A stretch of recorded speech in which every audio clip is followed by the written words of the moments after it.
You awaken to a world that feels alive beneath you. The ground hums, steady and deep, as though the planet itself is keeping time with its own heartbeat. The air is dense, vibrating with a low resonance that moves through your chest even when the wind is still. Above you, dawn does not arrive with gentle light, but with a red fissure across the sky, ember-colored scar casting fire over colossal stones half buried in mist. Anyone standing beside you would feel it too. That unmistakable sense of scale, of being impossibly small in a world that once belonged to something much larger. The surface of the earth is marked with vast impressions footprints, the size of swimming pools, arranged in purposeful lines. They are not geological accidents. They are evidence of a species the ancients called the Nephilim. The Book of Genesis records them in a single haunting verse. The Nephilim were on the earth in those days when the sons of God came to the daughters of men, and they bore children to them. These were the heroes of old, men of renown. To modern ears, it sounds metaphorical. But in the oldest texts, like the Book of Enoch and the Book of Jubilees, the Nephilim are described not as myths, but as hybrids, the offspring of fallen angels and human women beings so vast that their height was measured in thousands of ells. They were not merely tall, they were a new order of life, one that saw humanity as livestock. According to Enoch, they consumed everything humans produced, and when there was nothing left, they consumed humans themselves. In their age, survival was not a contest, it was an illusion. You would not be the protagonist of this world. You would be the prey. Ancient scribes used a single word to define that era. Violence without restraint, cruelty without law. Under the feet of the Nephilim, civilization was a fragile breath between catastrophes. Traces of their dominion, if we are to believe the old traditions, still remain across the planet. Massive stones, some weighing hundreds of tons, formed the foundations of Baalbek in Lebanon. At Pumapunku in Bolivia, megalithic blocks fit so precisely that not even a razor blade can slip between them. At Sacsayhuaman in Peru, walls of interlocking granite curve like petrified waves. Archaeologists debate how such engineering was achieved, but the myths provide a simpler answer. These monuments were not built for men, but by giants. If you were to inhabit that world, nothing around you would be proportioned for your survival. Doorways would rise like cathedral gates. Stairs would tower above your head. Wells would yawn wide as canyons. Tools would weigh as much as vehicles. Even a drinking cup could drown you. Every object would whisper the same truth. This was a planet designed for another scale of life. What remains for us are fragment stones, texts, and memories, but each points toward the same possibility. That humanity once lived beneath the rule of beings who commanded not only strength, but knowledge. The ancient writings speak of the Watchers, the fallen angels who taught humankind forbidden arts, how to forge weapons, summon spirits, and bend nature to desire. What they gave was not progress, it was corruption disguised as wisdom. If those records preserve even a fraction of reality, then the age of giants marked the moment when humankind first traded innocence for power. It was a time when the boundaries between gods and mortals dissolved, when the sky itself seemed to bend closer to the earth. Imagine standing on one of those plains, the ground quivering under each step of a distant figure. The air changes pressure with every movement. A single breath from a Nephilim could scatter leaves for miles. When they spoke, the air trembled. When they laughed, valleys echoed like thunder chambers. In such a world, the human heart would beat faster not from courage, but from instinctive terror recognition that it was never meant to be here. Even today, Nearly every culture carries a shadow of this memory. In Greece, they were the Titans. In Ireland, the Fomorians. In Japan, the Oni. In the far north, the Gitna giants, who made even Odin tremble. Across continents, the stories converge. Immense beings who ruled the earth, then vanished after a cataclysm. Coincidence struggles to explain such unity. Perhaps, buried deep in humanity's collective memory, there lingers a faint recollection of a time when the earth truly belonged to giants. The landscape around you is silent now. No birds, no rustling of grass. The air hangs still, as though afraid to disturb the remains of that age. Then, from beyond the horizon, a sound begins, slow, rhythmic, impossibly deep. The ground vibrates in answer. A shadow sweeps across the plain, swallowing daylight. And then it comes the sound that once ruled the world, laughter. Low, resonant, and endless. It rolls over mountains like thunder and settles into your bones.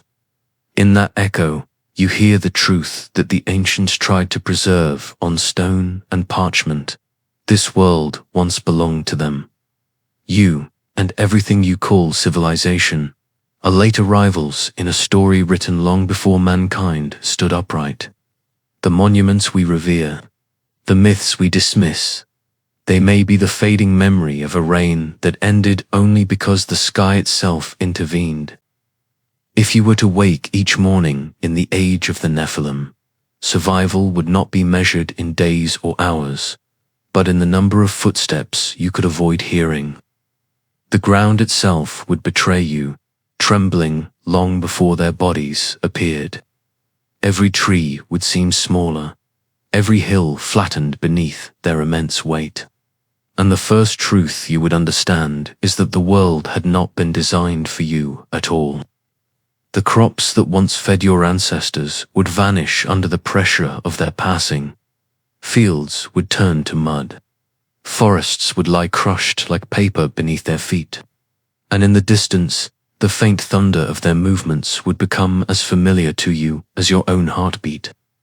You might imagine yourself hiding in the ruins of a human dwelling, a wall now reduced to rubble, a doorframe wider than your entire body. But the illusion of shelter would fade quickly when the air shifted, and a shadow darker than night passed over you.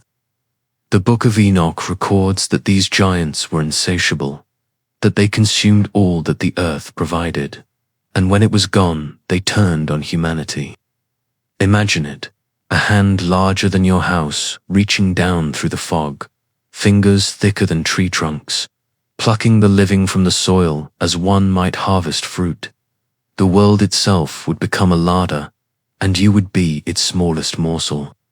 Yet even if you escaped that fate, if by chance or mercy you survived, their first hunt you would face a different kind of extinction, the slow, creeping impossibility of life in a world built to another scale.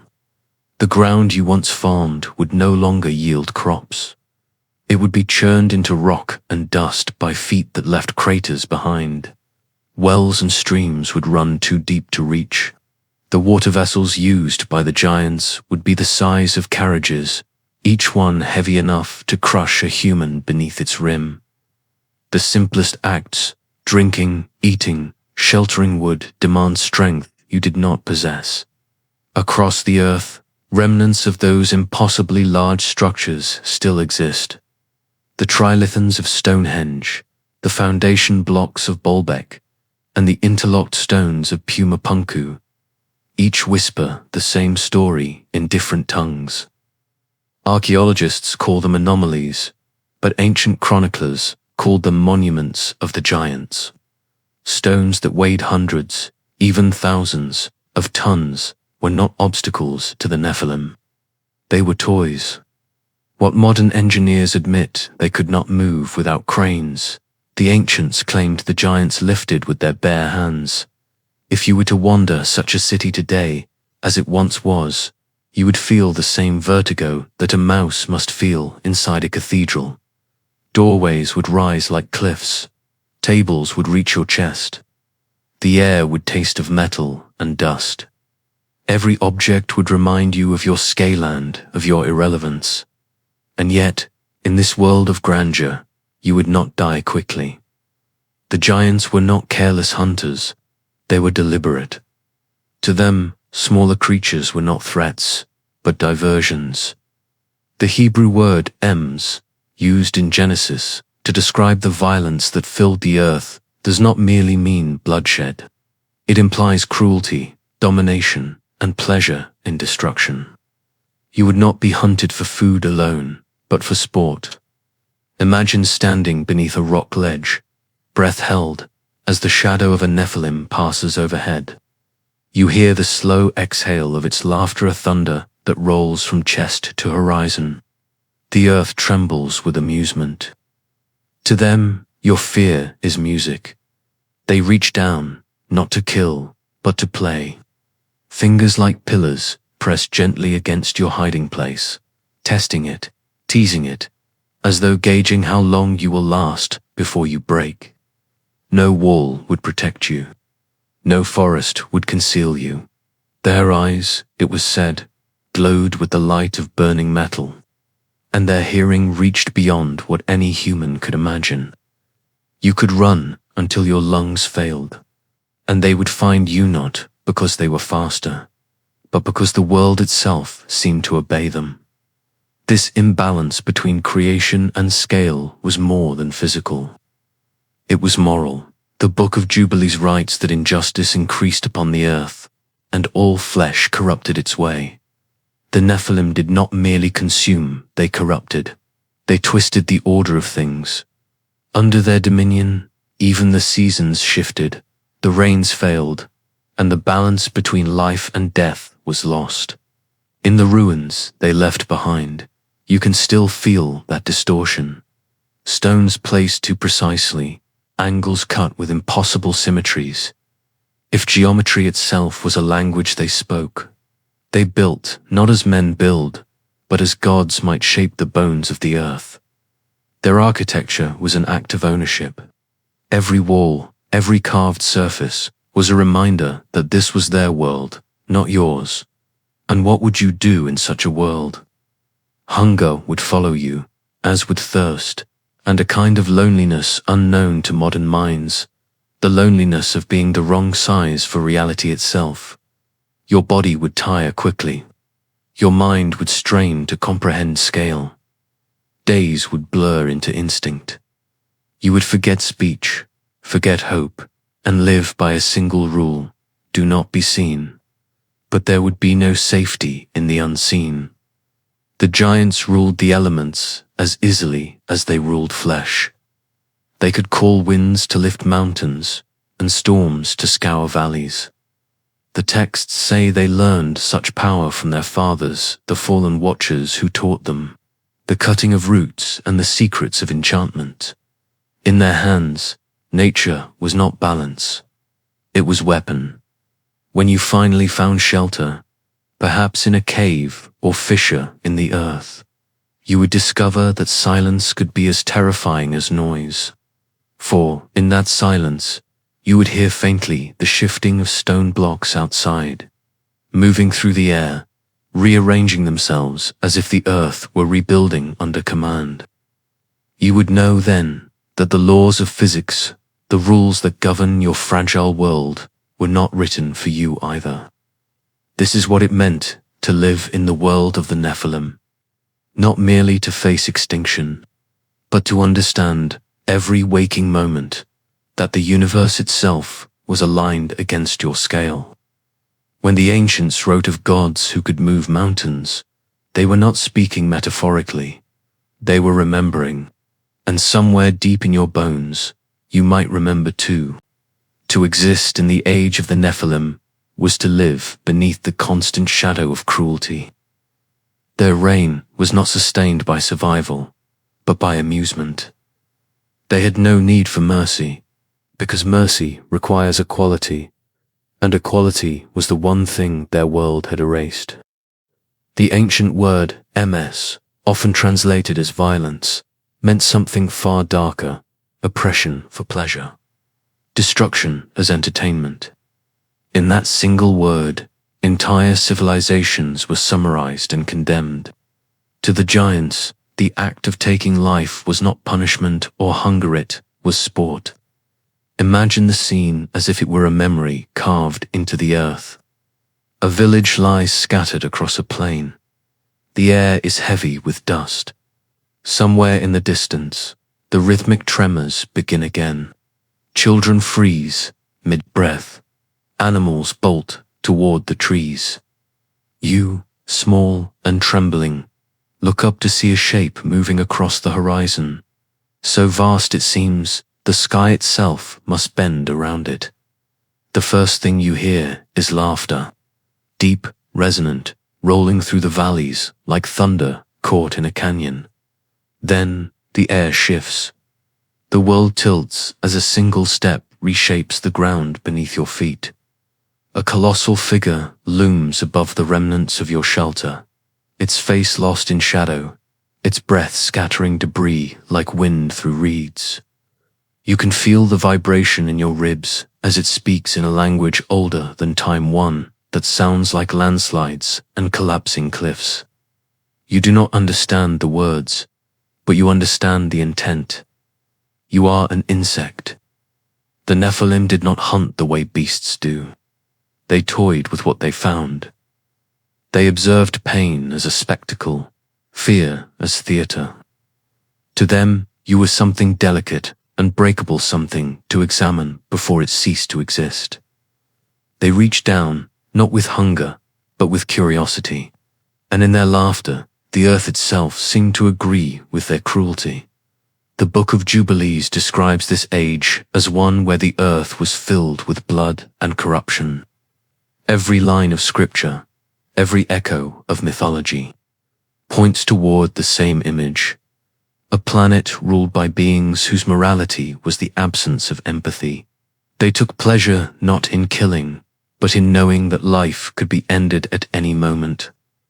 You might think that such creatures would be mindless, but the ancient texts suggest otherwise. They were intelligent, articulate, capable of reason, but without the boundaries that make reason human.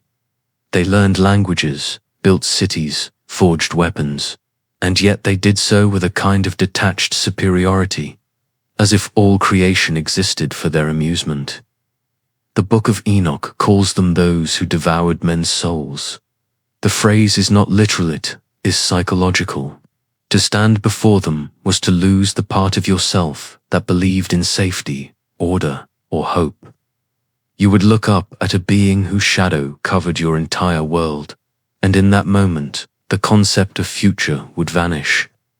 Somewhere in those long millennia, humans must have realized that resistance was impossible. They built underground shelters, fled to mountain caves, and carved warnings into stone. The petroglyphs found across continents, figures, dwarfed by larger human-like shapes, may not be art at all, but documentation, memories of a hierarchy so absolute that it could only end in annihilation. And yet, not all giants were destroyers. Some, the legends say, were teachers. They knelt down before humanity, offering gifts of knowledge, metallurgy, alchemy, medicine, astronomy. But these gifts came at a cost. The Watchers, their angelic progenitors, had not been exiled from heaven without reason. What they shared with mankind was not wisdom, it was temptation. The weapons forged under their instruction soon turned upon humanity itself. The charms they taught were used to dominate rather than heal. Even beauty became corruption, as they revealed the arts of seduction, vanity, and deceit. Each act of teaching unmade another part of human innocence. Civilization advanced, but the soul decayed. You would see this corruption unfold around you. Cities rising under the shadow of giants, flames licking the edges of newly built altars, the air filled with chants of worship, not to gods unseen, but to beings that walked the earth. Humanity's submission was complete. What began as survival had become reverence. The myths of countless cultures preserve fragments of this submission. The Greeks spoke of mortals who built temples for titans. The Celts told of kings who sought favor from the Fomorians. Even in the East, tales of the Oni describe humans offering sacrifices to buy one more season of peace. Across the world, the pattern repeats. When power becomes divine, morality disappears, and still the cruelty continued. For to the Nephilim, worship itself was another form of entertainment.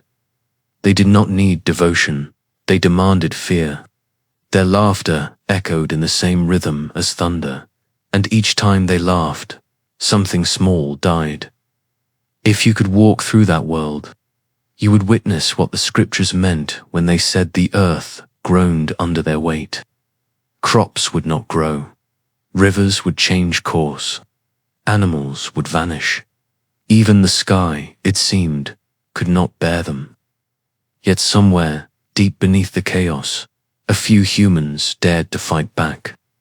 Fragments of ancient tablets speak of hunters who formed resistance bands, of warriors who climbed into the dark forests to strike at night.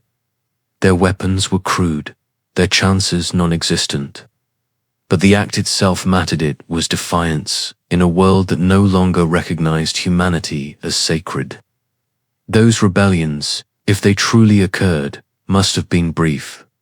But they are remembered still, buried in the oldest stories, the slayers of giants, the chosen few who faced the impossible and lived long enough for the gods to notice. Perhaps that is why the texts say that heaven intervened. The balance had been lost beyond repair. The Nephilim, once symbols of strength, had become symbols of chaos. The world could no longer endure their laughter. And so, the sky prepared its judgment. The rain would not be gentle. The flood was coming. When the ancient texts speak of the flood, they describe more than water.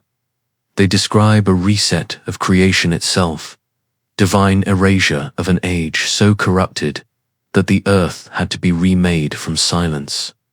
But before the deluge came, there was something stranger still. The technology of the Nephilim, power so advanced it blurred the line between miracle and machine. To the people who lived beneath their rule, the Nephilim must have appeared as gods. They controlled the weather as if it were an instrument, bending the sky to their will. Thunder followed them not as noise, but as command. When they desired fire, it came from the heavens. When they wished to darken the day, clouds formed at their feet. What we call storms, they called speech. In the Book of Enoch, there are passages that hint at these powers. They taught mankind the cutting of roots and the enchantments of the earth. Scholars translate this as sorcery, but others read it differently. Cutting of roots, an ancient phrase for altering nature at its base. Enchantment of the earth, the manipulation of natural forces. Whatever their method, the result was the same. Nature itself had been weaponized. Imagine watching this unfold. You hide inside a fissure in the rock, peering through cracks at a sky gone black. Lightning does not strike randomly, it arranges itself, bolt by bolt, in geometric patterns. The wind doesn't blow. It rotates, spiraling in controlled circles. Stones the size of houses begin to move, floating, aligning, locking into walls and towers. There are no cranes, no ropes, no pulleys, only vibration, sound, and will. Somewhere above, a figure moves its arm. The air ripples, and gravity seems to obey. You can feel it even from afar, pressure rising in your ears, the world shifting slightly beneath your weight. In that moment, you understand why ancient people called them gods. Across the earth, structures remain that echo this forgotten mastery. In Peru, The fortress of Sacsayhuaman stands with stones carved so precisely that even earthquakes could not separate them. In Japan, myths of the Oni tell of beings who could move mountains and forge metal with lightning. In the Pacific, oral traditions speak of builders who sang the stones into place. Different continents, same memory. The Nephilim's dominance was not just physical, it was technological. They shaped energy, sound, and matter. Some texts even claim they engineered hybrid creatures, merging species to create beasts that served them. The chimera myths of Greece, the griffins of the East, and the feathered serpents of Mesoamerica may all be distorted recollections of their experiments. In such a world, you would never look at nature the same way. Every gust of wind could be the byproduct of their amusement. Every storm could be their signature. Even the sun might dim if they desired darkness. And for those who lived beneath them, there would be no distinction between divine wrath and scientific control. But power rarely ends in peace. The Nephilim began to fight among themselves, using the forces of nature as weapons. Rivers changed course overnight. Mountains cracked open. The sky turned to ash. Humanity, caught between titans, could only flee. This was not a war of men, it was a war of elements. In time, the corruption reached its peak. The Book of Jubilees says, "All flesh corrupted its way upon the earth." The word all is crucial. It implies not only humans, but animals, even the environment itself. The world had become infected with their influence. The sky could no longer hold its course. The oceans no longer knew their boundaries. The earth was drowning long before the first drop of rain fell. And then came the verdict. Genesis 6:13 records the decree.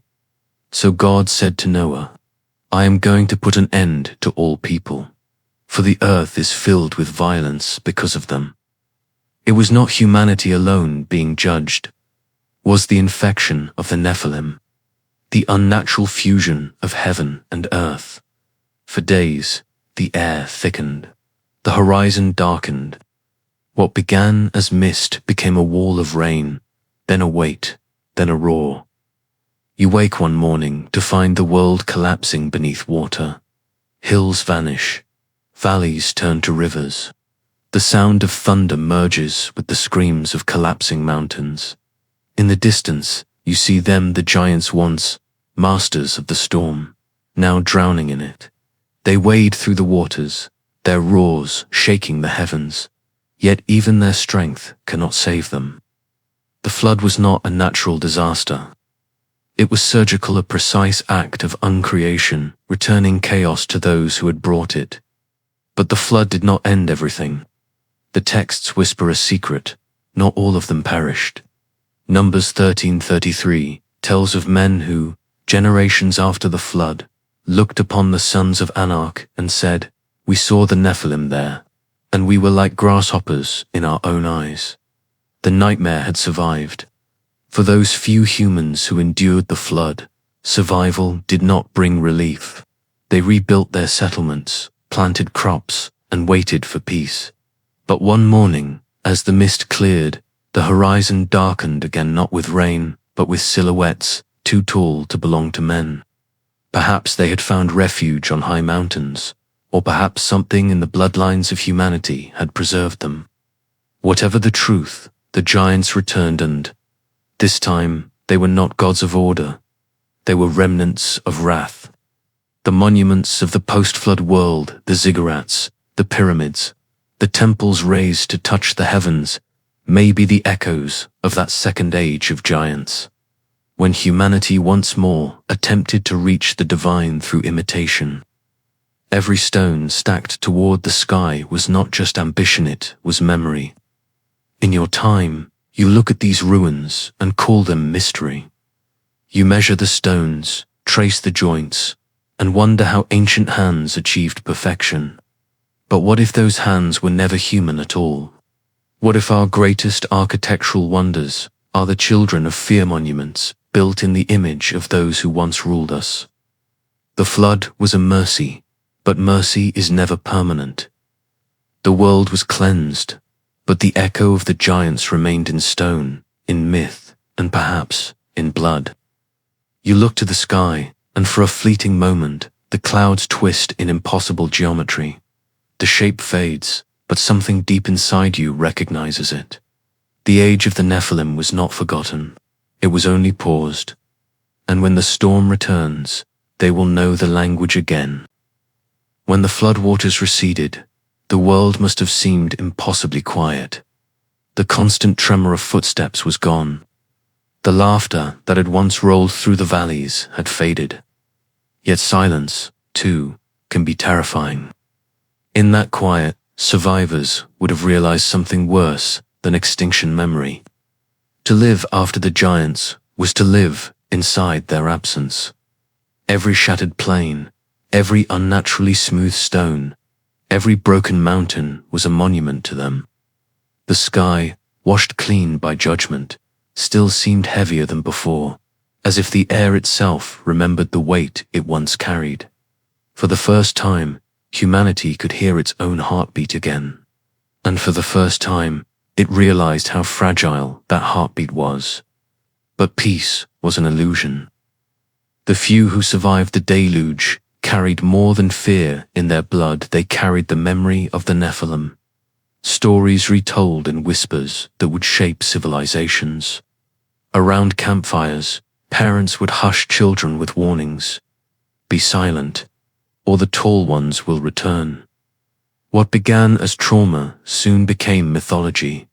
What began as survival became religion. And beneath those stories, something darker remained. The texts insist that not all the Nephilim perished.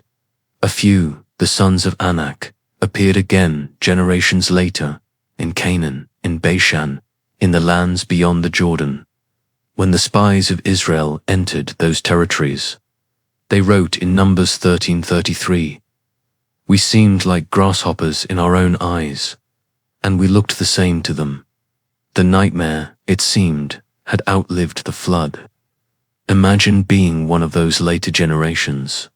The earth rebuilt itself around you. Crops grew. The sun rose normally again. Yet in the distance, the ground still bore the marks vast depressions in the shape of feet. Ruins large enough to swallow cities. And sometimes, in the mist of early dawn, the air would shift just enough to make you think the ground was breathing again. This was the inheritance of mankind, a world too large for its new tenants.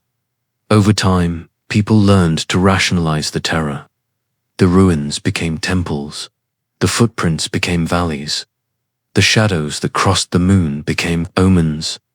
Myth is the mind's defense against what it cannot endure. The story of the Nephilim became the scaffolding of every later belief in gods and monsters. Titans, Gitna, Fomorians, Oni. All were variations of the same ancestral fear, the fear of being prey again. But trauma does not only shape myths, it shapes consciousness. To live under the shadow of beings so vast, so powerful, is to internalize a hierarchy that never truly fades. Every empire humanity built afterward, the ziggurats of Mesopotamia, the pyramids of Egypt, the towering cathedrals of Europe, was a repetition, an unconscious attempt to become what once ruled over us. Civilization, in its own strange way, became a long echo of the Nephilim. Yet for all our progress, the psychological wound never healed. It transformed instead. The fear of being eaten became the fear of being forgotten. The terror of the giant's shadow became the anxiety of insignificance in a limitless universe. The same instinct that once drove us to hide in caves now drives us to reach for the stars to prove that we, too, can stand tall. But imagine living in that first age after the flood.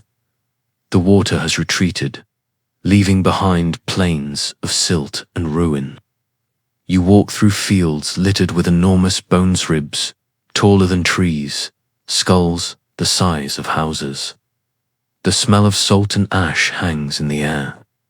In the distance, you see something that makes your stomach twist. A shadow that moves. Not a cloud, not a mountain, but something walking, slowly. Your mind fractures for a moment between faith and fear. You remember the flood was supposed to end them. You remember the stories of divine judgment. And yet, here it is, the echo of an age that was meant to die. You realize then that survival is not a gift, it is a test. The ancients wrote of this moment in many languages, but their meaning was always the same. The giants returned, and humanity remembered how to tremble. Each generation that followed would carry fragments of that terror. The myths of Goliath, of Og, of Bashan, of the Anakim all trace their lineage back to those few survivors who outlived the flood. For the next millennia, human fear turned inward. The giants no longer needed to rule the earth. They lived inside our imagination. Every story of wrathful gods, every nightmare of towering shadows, was a spiritual inheritance from the Nephilim. And then, perhaps, something stranger happened. The line between myth and prophecy began to blur. Ancient seers spoke of a time when the sons of God would descend once more, when the boundaries between heaven and earth would break again. The Watchers, they said, would return and with them, their children. It is here that the story of the Nephilim stops being ancient history and starts to become a warning. Because if the texts are to be believed, their return is not impossible. It is inevitable. The cycle repeats. The arrogance of power begets the fall of gods, and the corruption of knowledge invites its teachers back.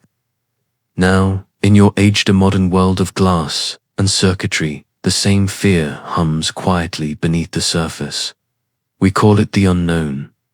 We look up at the sky, into telescopes, into the deep ocean, and wonder what watches us from the dark.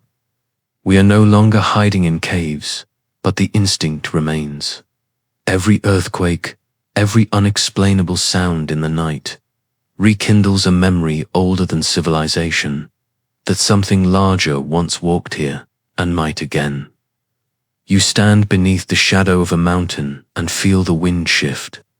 The clouds above seem to take shape subtle, enormous, almost human.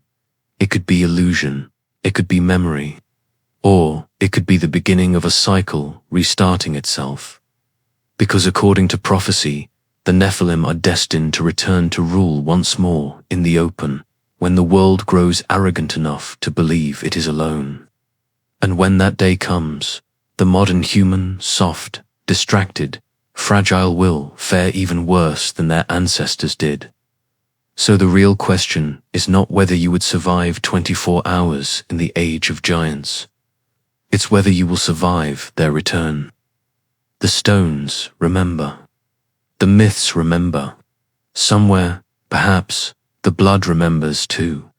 And in the silence that follows, as the earth holds its breath, a distant sound begins to rise, low, rhythmic, and ancient.